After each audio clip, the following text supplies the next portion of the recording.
And good evening, everybody. Welcome to the Chris Salcedo Show worldwide here on the Vida television network. Happy you've joined us this evening. It's a show that's going to be packed full of a couple of my favorite topics, guns and taxes. We talk about guns, of course, in the context of self-defense. Taxes, we talk about and how we can get rid of them and actually have you be able to keep more of your own hard-earned money and make government, once again, the servant of we the people. Before we get into anything in depth, let's remind you how you can get in touch with the Chris Salcedo Show. Go to chrissalcedo.com. That's ChrisSalcedo.com, or go to Twitter at Chris SalcedoTX. By the way, on chrissalcedo.com, you can see some of the body of work. You can also find where the radio shows are and how you can get in touch with those radio shows. Also, the book, Liberty Rises. All the information on that is located on the webpage as well. All right, let's start with this guy. It's Chris Wallace, Fox News Sunday. It's taken us a while to get to this. This happened over this last weekend, but because we've had so many issues flying at us, we just now got back to this. Now, the country has been in the throes of a debate about what to do about guns. Now, many of us know and understand that if you're not Dianne Feinstein, that guns are an essential part of self-defense. Now, Dianne Feinstein wants you to believe that, well, cars, you drive cars and you have to get licensed. So if you actually shoot a weapon, you should have to get licensed as well. Both are rights. Well, no, actually they're not. Driving a car is a privilege. A right is what is spelled out in our Constitution, and it is gifted to us by, we believe, yes, God. You know, I heard that Chris Matthews over at MSNBS was actually making fun of us who actually believe that self-defense is a God-given right. It's called natural law, or as we Catholics call it, God. And we believe that freedoms that we enjoy are gifts not from government, but gifts from God, and that only legitimate governments protect those rights. Something that Chris Matthews ought to go back and study if he were so inclined. Let's deal with a different Chris now. That Chris Wallace, he was talking with Chris Cox from the National Rifle Association, and the NRA is talking about reviewing the use of bump stocks, or reviewing bump stocks. Here's what they're after, according, again, Chris Cox on Fox News. What we've called for is for ATF to review any device that changes semi-automatics to function like fully automatics. As you probably know, it's illegal to convert a semi-automatic to fully automatic. ATF did approve these under Barack Obama. And what the National Rifle Association has said is ATF needs to do their job, review these, and if there's a further regulation, then we'll work on further regulation. But Chris, what we saw last week was pure evil, and we've seen that evil has existed in this country. We've seen box cutters and airplanes, cars, bombs, trucks full of explosives, and yes, firearms. So as we have this conversation, we need to look at the broader picture. We need to have an honest discussion about what works and what doesn't work. And our concern is that all this focus on devices takes away the attention from the underlying behavior. And until we address that, these things are going to continue to happen. Yeah, the underlying behavior is what he's talking about. I think we mentioned this on the program over the last couple of days, that whenever one of these shootings happen, Democrats are dedicated into proposing solutions that would not have stopped the alleged problems, the problems that they're alleging they want to solve. For example, the Las Vegas shooter. Here comes Dianne Feinstein of California saying we should get rid of bump stocks. Other Democrats saying we should get rid of bump stocks. Would that have stopped it? Absolutely not. The underlying problem is, why is our society seeing increased attacks in mass shootings? We've had the Second Amendment and these rights since the founding of the country. Why all of a sudden is it now becoming a problem? And I hasten to keep on bringing this up, but it's a fact that, well, gun violence is down. Gun violence since 1993 in the United States is down. And during that same time, gun ownership is up. So there is a direct correlation, not necessarily a direct linkage that you can formulate that says that increased guns decreases crime. But you can certainly say that increased gun ownership doesn't increase crime. We're not seeing that at all. Chris Cox continued his discussion with Chris Wallace. There's an ongoing discussion about gun control in this country. We had it during the debates last year. We had it throughout the campaign when the most pro-gun control candidate was defeated by the most pro-Second Amendment candidate. That's a fair point. I'm going to stop him right there. That's a fair point to bring out. Hillary Clinton, Democrat, vehemently anti-gun, big gun grabber, just like Dianne Feinstein. She put out her anti-gun agenda. Donald Trump put out his pro-gun agenda, which is really a pro-self-defense agenda. And the American people looked at it and they said, well, we don't want the gun grabbers. We don't want somebody coming in and saying, oh, we're going to deny you the right to own a firearm to protect you and your family. And that's the agenda of the Democrat Party. Unfortunately, that's the course they've set. They don't want to solve problems. They just want to make sure that once they get the levers of power, that there are no folks capable of opposing them. They want to be the ones like our friends in Mexico who have the guns. And Mexico is a prime example to bring up in this. Who has the guns down in Mexico? I'll never forget traveling down there with my dad down the San Quintin. And checkpoints manned by Army personnel, 16-year-old kids with automatic weapons, making sure that no American weapons got into Mexico. Why? Because their government is deathly afraid of their people having firearms. I think that the government in Mexico would change significantly if the people of Mexico had arms. So who's armed down there right now? The government and the drug cartels. And the people are left like lambs to the slaughter. These conversations happen. What we're concerned about is that we're having a conversation when people are grieving. There used to be a common decency in this country where people paused from talking about policy. Unfortunately, with Dianne Feinstein and Michael Bloomberg, they want to exploit a tragedy from day one. It's shameful, but apparently that's the new normal. Yeah, it is the new normal. And it's sad. And we brought up this program, that same concept last week, that the individuals who were killed by this madman hadn't even been removed from the lot in which they were shot. And Hillary Clinton was already politicizing this. Democrats were already politicizing and fundraising off of this tragedy. It is absolutely shameful the way the Democrats have conducted themselves in this debate, because they're not about solving issues. They're about keeping the division, keeping the issue on the table, so they can continue to divide this country, in my estimation. Now, Chris Wallace took some offense at some things that Chris Cox was alluding to. Here is one of the points that Chris Wallace of Fox News brought up. When it's a matter of life and death, and I understand you don't want background checks to go on forever. That's not appropriate. But when it's a matter of life and death, couldn't it be 4 days or 5 days and not 3 days and he gets his gun? Sure. Yeah, okay. Before Chris Cox get a chance to answer, look, Chris Wallace is talking about the Dylann Roof rule, the Dylann Roof loophole, some call it. And Dylann Roof had applied for guns, but the government was too slow, because it's too slow and it's too bloated and it doesn't operate efficiently. So it took beyond the 72-hour waiting period, so he was given his guns. And so Chris Wallace would like to say, well, that's the fault of law-abiding citizens. We're going to have to wait because our government is so inefficient, wastes so much money, demonstrates why government shouldn't be getting more money, which, by the way, we're talking about next segment when we talk to Grover Norquist about that. So, look, ladies and gentlemen, I will submit to you that government, with the Dylann Roof example, showed how inadequate it was. Chris Wallace says, well, if it's a matter of life and death, why not wait 4 days? Why not wait 5 days? Why not wait 5 months? You know, so the government can get to it. That way you get to suspend your rights. Chris Wallace is saying, well, all of a sudden 3 days, 72 hours, well, that's not enough. Or that's not enough time. So what about 4 days? What about 5 days? So who is going to make, and that scale continues to slide. And that's the big problem. Government should be the servant of we the people, not we the people having to serve the government. The people shouldn't have to wait to exercise their rights and wait on a bloated, inefficient government, and maybe an agendized government that doesn't want people to have those firearms to begin with.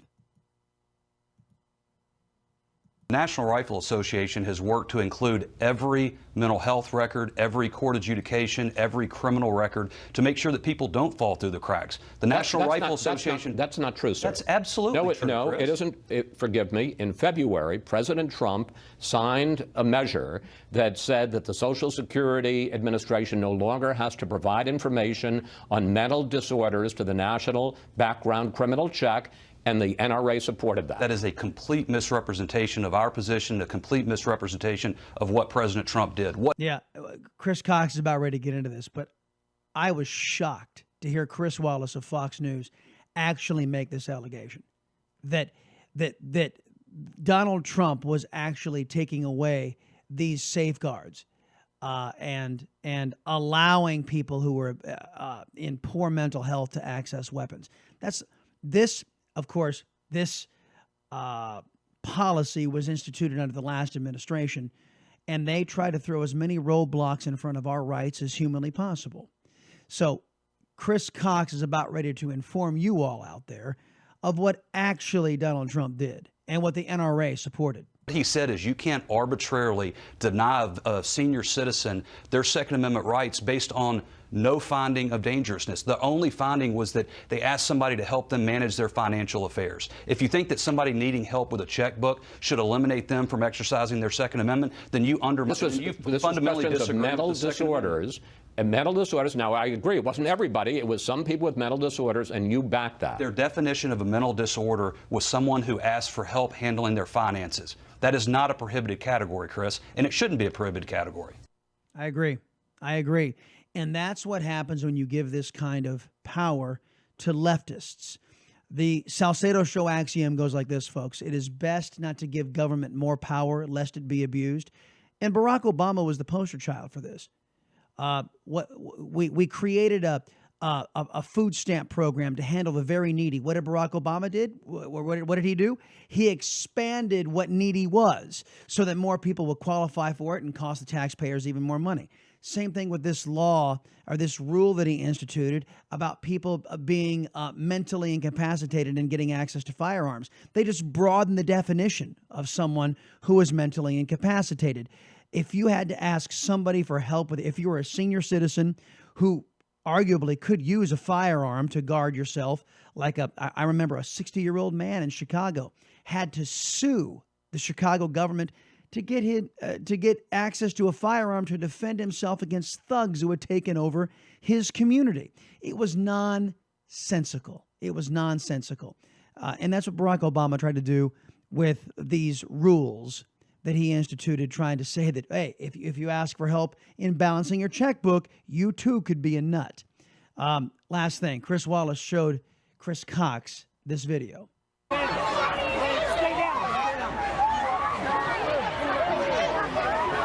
You hear that gunfire.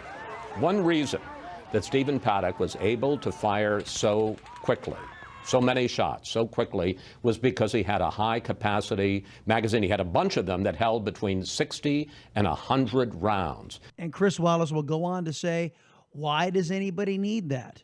To which I would say to Chris Wallace, my rights are not predicated on what you think I need. Grover Norquist, the Americans for Tax Reform. He's up next on the Chris Salcedo Show Worldwide. Stick with me.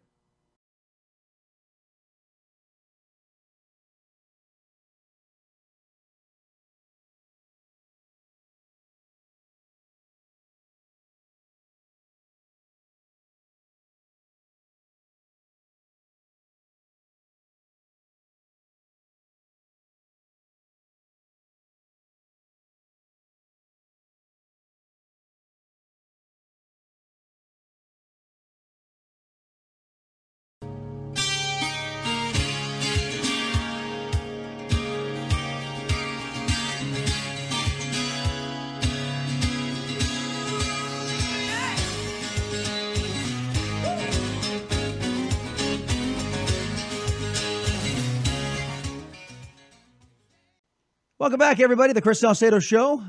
Grover Norquist joining me now, president of Americans for Tax Reform. Founded in 1985 at the request of former President Ronald Reagan, ATR organizes the Taxpayer Protection Pledge, which asks all candidates for federal and state office to commit themselves in writing to the American people to oppose all tax increases. Mr. Norquist, welcome back to the Chris Salcedo Show. Hey, good to be with you. All right, so let's first off talk about it. As you and I were talking before we got on the air, it seems that the folks in the federal establishment never stop trying to get their hands into our back pockets. And one of the latest examples of this, something that's flying under the radar, is they're trying to put higher taxes on airline tickets.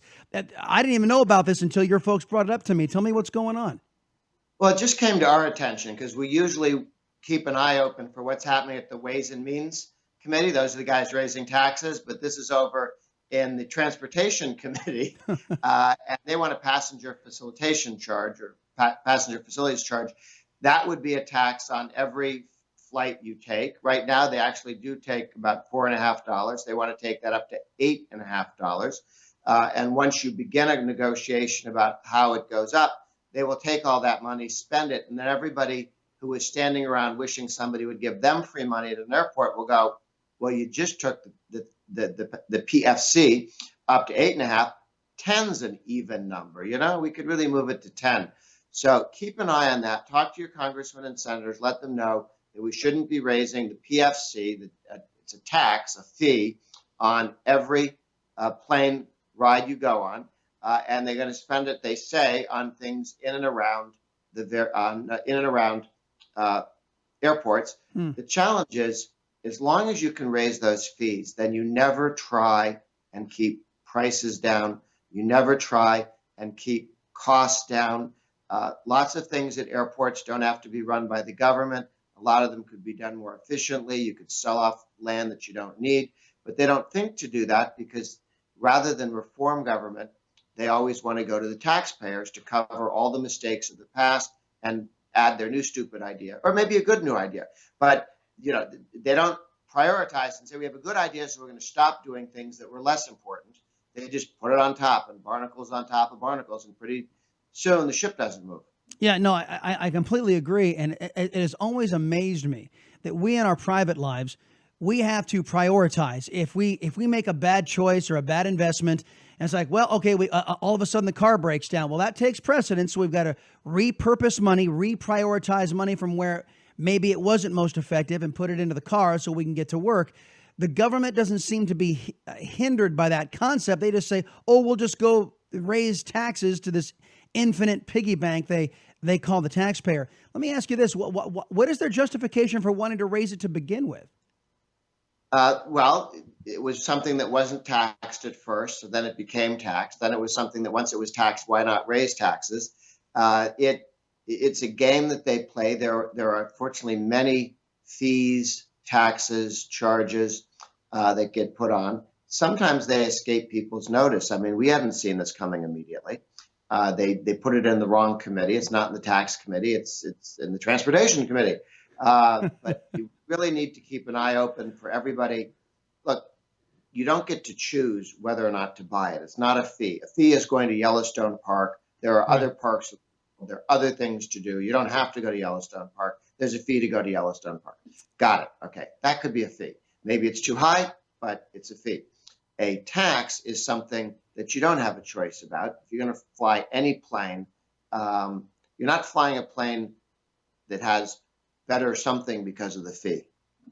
I understand. Grover Norquist, our guest right now, president of Americans for Tax Reform. Since I got you here, let's talk a little bit about the proposed, and I got to stress this every time I talk about it. It's proposed, folks. It is not what has been proposed isn't going to be what it looks like at the very end, especially once Washington, D.C. fixes it. But what do you think at first blush, Mr. Norquist, about the proposed GOP tax reform? Two things. It has been hashed out between the White House, Senate, and House leadership. They've talked to a lot of members. I think that what passes will look a lot like this, but not exactly like this. If somebody tells you they know exactly what's going to happen to your taxes as a result, they're making a lot of assumptions. You know, what are the various brackets that we'll have? It does a number of things. Most important, this is a jobs bill. This is a job creation bill. The business tax, the corporate income tax, is at 35% in the United States. Socialist China, it's 25%. Britain is 18%. Canada, the one to the north, that's 15%. Okay. And we're at 35, and we wonder why American jobs are hemorrhaging to other countries, why businesses are actually being purchased by people in other countries, because they're worth more in a lower tax environment than if they're headquartered in the United States. So this is our government with its tax policy killing jobs and opportunities for Americans. When you're doing stupid, step one is to do less stupid.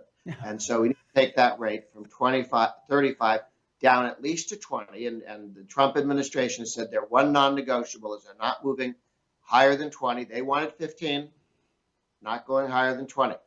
In addition to what we think of as the normal business tax, corporate income tax, there are 30 million non-incorporated small businesses that pay their taxes through the individual rate, sometimes called subchapter S corporations or partnerships or sole proprietorships, LLCs. These people pay, they just treat their business income as if it was wage income, but then they got all this other stuff in there. They look like rich people because there may be 5, 10, 20, 1,000 employees inside one of these. And when they look at the numbers for the top individual tax rate, they say, look at all the money we're making. That's the tax on small businesses in 3 out of 4 cases. So what they're going to do is they're going to tax the business income inside these quote unquote pass-throughs, what people generically call such small businesses, 30 million pass-throughs, take that rate from as high as 45 down to 25%. Not all the way to 20, but it's a tremendous tax cut. So think of every small business that you know seeing a lower tax rate, every large company that has a big plant somewhere near you seeing a lower tax rate, and full and immediate business expensing for the next 5 years. That means if you want to spend $1 million on plant and equipment or new trucks or new farm equipment, you expense it that year, not deducted over, depreciated over 10 years or 20 years. The government comes up with magic numbers telling you that your iPad much really, for over what period of time. Your computer is going to be depreciated over X number of years, says some bureaucrat in D.C. It's a boat anchor in 18 months, but, they know these things. Right. Tremendous simplification, reduces the cost of new investment because you expense it in year one rather than over time. Add to that, we allow repatriation. There's about $2.5, maybe $3.5 trillion of American earnings by American companies are earned overseas. If you bring it back, we alone in the world, maybe us in North Korea, have a worldwide tax system where we tax everything that goes on in the world. If they invest in the United States, the United States, when they want to bring it back to France, France says, good, bring it back. No penalty to bring it back. We say, we penalize you if you bring it back. So we're going to bring the rate down and go to a territorial tax system so that when you earn $1 overseas, you pay your taxes, you bring it right back. So all those foreigners stop touching our lovely money and we can invest it here in the United States. These are all dramatic pro-growth efforts that will create millions of jobs. On the individual side, it doubles the standard deduction for an individual from $6,000 up to $12,000, from $12,000 for a married couple up to $24,000.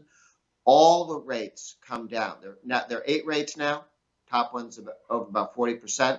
Take that down to 35, to 25, to 12, and to 0. The bottom rate of 10 goes to 0. The 15% rate today goes to 12.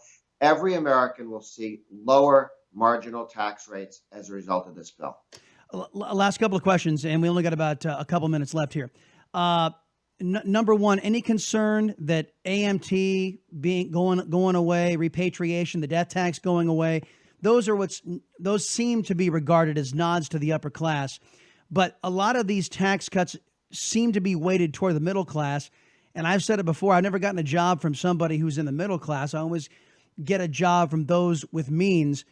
Is there any concern on your part that this won't be a strong enough tax package to free up capital investment and to get folks investing back in the United States? Or do you think the measures that we mentioned, AMT and the others, will be enough?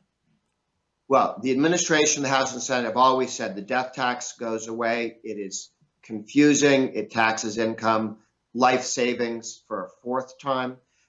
It is a tax that 70% of Americans want to see abolished.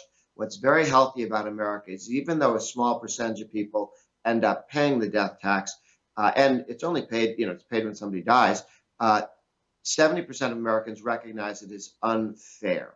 That's Double. a very society that we live in, that people don't go, well, that's not me. Go ahead and, take their money. They go, no, that's wrong. And by the way, it may be me, it may be my children, it may be my siblings, because in America, anybody that works hard has a shot at doing as much as they can. The AMT is a vastly complicated tax code, which was designed to hit 115 people and now hits millions of people. It's how trickle down is when they promise they're only going to tax rich people, but then they trickle it down to the middle class. The AMT is one of those. The death tax is one of those. We need to kill both of those, put them to sleep, get rid of them, rip them out, not cut them back, not prune them the way you would with, some crabgrass and say, we're just going to shorten it. It doesn't do any good. You've got to pull it out, root and branch, gone. This tax plan does that. There's a consensus on those issues. The left will always attack this tax cut and any tax cut as if it's just for rich people, just for 1%. Then they think 99% of people are stupid and will believe that. But remember, the flip side of this was Obama promised he'd never raise taxes, would not raise any kind of tax on any American earning less than $250,000 a year. Within 16 days, he raised taxes on cigarette smokers, average income $40,000 a year. Then the next were 8 taxes in Obamacare that directly hit middle-income people. If you have a flexible savings account or a health savings account, or you get very sick and you have to itemize your deductions for health care, they raise taxes on you, okay? The sickest, lowest income people got their taxes raised. If you buy a premium insurance, they taxed insurance. If you go to a charitable hospital, they tax the charitable hospital. If you buy drugs, they tax the drugs. If you use a medical device, they tax the medical device. These are direct hits at middle-income Americans. So the left says, put us in power, we won't raise tax on middle-income people, and those are the first guys they go after. True, they're true. They always end up messing around with the people they claim they want to help. Last thing, are you worried that nobody, including the Republican Party, is talking about reducing government spending, which is abhorrent? We need to block grant all the means-tested welfare programs, so 185 million. That's what the fight was about on block granting Medicaid and Obamacare. If you move it out to the states, then you have 50 states doing 50 different things, much like we did with aid to families with dependent children. Even Clinton signed that bill, vetoed it twice, signed it the third time. It was Ronald Reagan's idea from 1971. And it took us until 1995, 96 to actually get it done.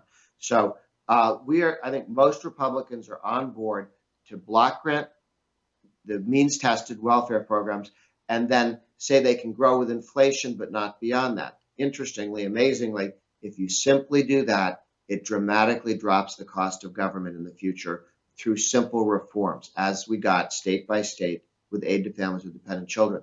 So the Republicans are focused on reining in spending. It's just going to be a reform project, not a cut everything 2%, because then you don't know the difference between cutting muscle and cutting fat, although in the government it's hard to cut muscle. But reforming allows 50 states to try 50 different approaches and figure out what works best for state. All right. Grover Norquist, everybody. He's the president of Americans for Tax Reform. It's always a pleasure talking with you, sir. We'll get you back on soon. Love to. Thanks so much. Okay, folks, that's going to do it for the Chris Salcedo Show worldwide for tonight. Catch up with us on social media, chrissalcedo.com, on Twitter at chrissalcedotx. See you tomorrow night for the Chris Salcedo Show worldwide here on the Vida Television Network.